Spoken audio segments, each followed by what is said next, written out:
안녕하세요, 뉴스반장입니다. 우선 어제 오늘 집중적으로 말씀드렸던 윤석열 개사과와 관련해 몇 가지 정정해서 알려드리고자 합니다. 먼저 사진 촬영이 있었던 곳으로 저는 윤석열 집을 꼽았는데요. 하지만 아닐 확률이 더 높아졌습니다. 구체적으로 사실은 확인되지 않았으나 사진 촬영 장소는 같은 빌딩인 아크로비스타 지하에 김건희 씨의 회사 코바나 컨텐츠 사무실인 것으로 추정되는데요. 이는 같은 건물의 동일한 구조 특성상 제가 헷갈린 부분도 있고 제한된 정보를 취합하다 보니 부정확한 정보를 드린 건데요. 이 점은 앞으로도 좀 더 신경 써서 확인해서 알려드리도록 하겠습니다. 또한 윤석열 캠프의 SNS 담당자로 윤석열 후보부인 김건희 씨를 특정했는데요. 이는 여러 가지 정황과 사실관계를 토대로 추론한 것임을 밝힙니다. 사실 확인이 되지 않아 이게 사실이라고 말씀드릴 수는 없지만 정황상 그렇다는 건데요. 뇌피셜로 보셔도 무방합니다. 하지만 이 정도 정황이면 거의 확실한 게 아닌가 싶은데요. 굳이 이 이야기를 다시 정리해서 말씀드리는 건 윤석열 캠프 측으로부터 고발을 당할 수도 있다는 염려와 우려를 해주시는 분들 덕분입니다. 항상 감사하게 생각하고 유념하도록 하겠습니다. 돈 받은 자는 범인인데 설계한 자는 죄인이다. 도둑질을 설계한 사람은 도둑이 맞고 공익환수를 설계한 사람은 착한 사람이죠. 큰 도둑에게 자리는 다 내주고 작은 확정이익에 집착해서 이거라도 얼마냐? 제가 제 질문에 임명을 답을 좀 해주시기 바랍니다. 임명을 했는지 아니면 임명 안 제 하셨어요? 권한인지를 잘 모르겠어요. 그런 말씀이 어디 있습니까? 시민이 부여한 인사 권한을 투기 세력에게 사실 넘겨버린 거나 다름없어요. 정책 책임에 대해서 분명히 말씀을 하셔야 된다고 봐요. 네, 의원님 지적 아프게 제가 받아들입니다. 심상정 정의당 대선 후보는 24일 노무현 대통령께서 부동산 기득권에 엄청난 저항을 뚫고 만든 종부세법, 이것이 완성됐더라면 대장동은 없었을 것이라고 말했습니다. 종부세법, 이걸 왜 통과시키지 못했을까요? 이제와 왜 이런 이야기를 하는 거죠? 하다 안 되니 노무현 대통령 묘역까지 찾아가 이 엄한 소리를 하고 있는 겁니다. 심상정 후보는 노 대통령 묘역을 참배할 게 아니라 노회찬 의원의 묘역부터 참배하고 사죄와 뼈아픈 반성을 먼저 해야 할 것입니다. 지금의 정의당을 이토록 망가뜨린 그 주범이 본인이기 때문인데요. 무슨 자격으로 노무현 대통령 묘역을 참배할 수 있었는지 의아스럽기만 합니다. 곧 소멸될 정당의 최후가 다가오니 급해진 걸까요? 이젠 그만할 때도 된 것 같습니다. 심 후보는 이날 오전 경남 김해 봉하마을에 있는 고 노무현 전 대통령의 묘역을 참배한 뒤 노무현 정신의 핵심은 도전과 용기다, 과감한 개혁의 의지라고 생각한다며 이같이 밝혔는데요. 심 후보는 노무현 대통령께서 신념을 갖고 추진하셨던 검찰개혁이 제대로 추진됐다면 고발 사주도 없었을 것이라며 노무현 대통령께서 추진하던 행정수도 이전이 서둘러 추진됐다면 지금 같은 극단적인 지역 불균형과 지역 소멸도 없을 것이라고 하나만한 소리를 해댔습니다. 정작 이런 말을 하는 본인은 이런 일을 추진하는 데 있어서 어떤 역할을 했으며 무엇을 하고 있었나요?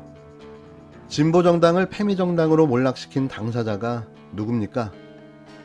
그러면서 그는 무엇보다 노무현 대통령께서 가장 열망하셨던 정치개혁이 이루어졌다면 지금 우리 시민들이 신물나는 양당 내로남불 정치가 지금까지 지속되지 않았을 것이라며 우리 정의당은 노무현 정신과 전태일 정신이 만나서 태어난 정당이다. 더불어민주당이 원칙을 잃고 좌충우돌해도 저희 정의당은 노무현 정신을 실천하기 위해 애써왔다고 자부한다고 강조했습니다. 이어 그는 지더라도 원칙이 있는 패배를 했고 저희 정의당이 잘못한 일에 대해서는 국민께 먼저 고백하고 모든 아픔을 감수하면서 원칙 있게 해결해왔다며 대장동도 고발 사주도 없는 떳떳한 후보, 저 심상정이 노무현의 꿈, 사람 사는 세상을 이어가겠다, 반칙과 특권이 없는 세상, 시민의 삶이 선진국인 나라로 반드시 만들겠다고 웅얼거렸습니다. 지지율 3%도 안 되는 정당의 후보가 할 만한 소리는 아닌 듯한데요. 여태 뭐하고 있다가 이런 헛소리를 해대고 있는 걸까요? 동아리 정당으로 만든 주범, 패미 정당으로 몰락시킨 당사자, 22대 국회에서 영원히 사라질 정당, 그게 당신의 최후입니다. 드디어 살아있는 정치계의 개그맨 안철수가 움직이기 시작했습니다. 윤석열의 등장으로 개그 왕자의 자리를 위협받고 있는 그로서는 이게 그의 마지막 개그를 뽐낼 수 있는 기회가 될 텐데요. 적절한 타이밍을 고르다 골라 윤석열의 개사과, 원희룡의 방송사고, 홍준표의 구태행보를 치고 나섰는데요. 과연 그는 빼앗긴 정치 개그맨의 왕자를 다시 탈환할 수 있을까요? 문 후보께 저는 질문을 드리겠습니다. 제가 MB의 아바타입니까? 어떻게 생각하십니까? 한간에 그런 말도 있죠. 지금 문 후보님 생각을 묻습니다. 제가 MB의 아바타입니까? 그게 제 생각입니다. 그렇습니까? 안철수 후보님, 아니면 아니라고 본인이 해명하십시오. 지금 그러면 MB 아바타가 아니라고 확인해 주시는 거죠? 저는 뭐 그렇게 생각하지 않습니다. 예. 안철수 문재인 두 후보 참 토론하는 거 보니까 이게 초등학생 감정 싸움인지 대통령 후보 토론인지 내가 참 알 길이 없습니다. 안철수가 급해졌습니다. 안철수 국민의당 대표가 국힘당 최종 후보가 확정되기 전에 대선 출마를 선언할 것으로 보여지는데요. 24일 당 핵심 관계자에 따르면 안 대표는 현재 출마 선언 시기를 조율 중인 것으로 알려졌습니다. 하지만 이미 그가 31일 출마 선언을 할 것이라는 건 기정사실인데요. 시기 조율이 끝난 거죠. 이 관계자는 안철수가 오는 31일에 출마 선언을 할 예정이라는 보도와 관련해 내부적으로 정해진 것은 없다. 정해지면 공지를 할 것이라고 말했는데요. 안 대표는 25일 광주를 방문할 예정이었으나 이 일정도 취소했습니다. 출마 선언 준비뿐만 아니라 여러 일정들을 바쁘게 소화하고 있다는 게 당 관계자의 전언으로 대선 출마 선언 효과를 극대화하기 위한 물밑 작업을 진행 중이라는 건데요. 이렇게 날짜까지 못 받고 물밑 작업이랍니다. 역시 정치 개그맨다운 쇼인 거죠.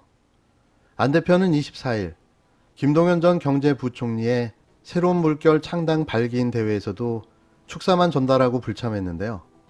이 행사에는 이준석 대표 등 정당 대표들은 물론 김종인 전 국힘당 비상대책위원장 등 정치인들이 대거 참석했습니다. 안 대표가 국힘당 최종 후보가 정해지기 전 출마 선언을 하고 김 전 부총리가 창당을 하면 제3지대가 추가되면서 선거 판도에 영향을 미치겠다는 나름의 계획인 듯 싶습니다. 정치권에선 안 대표가 국힘당 대선 후보가 정해지면 그와 야권 단일화를 추진하거나 연대할 가능성도 제기되고 있는데요. 삐질 대로 삐진 안 대표가 그런 결정을 하기는 쉽지 않아 보입니다. 또 자신과 김 전 부총리를 묶어 거론되는 제3지대에 대해선 제3지대가 아니라 제1지대라고 생각한다라며 여론조사를 보면 여야 1위 후보가 아무도 마음에 안 든다는 게 1위다. 그러다 보니 사실은 제3지대가 아니고 1지대인 셈이라고 개그 드립을 쳐대기 시작했습니다. 이번엔 또 뭘로 저희를 웃겨줄까요? 아바타? 마라톤? 누굽니까? 항상 정치를 희화화시키며 저희에게 즐거움을 선사해주는 안철수. 이번엔 더 큰 웃음을 주셨으면 합니다. 기대하겠습니다.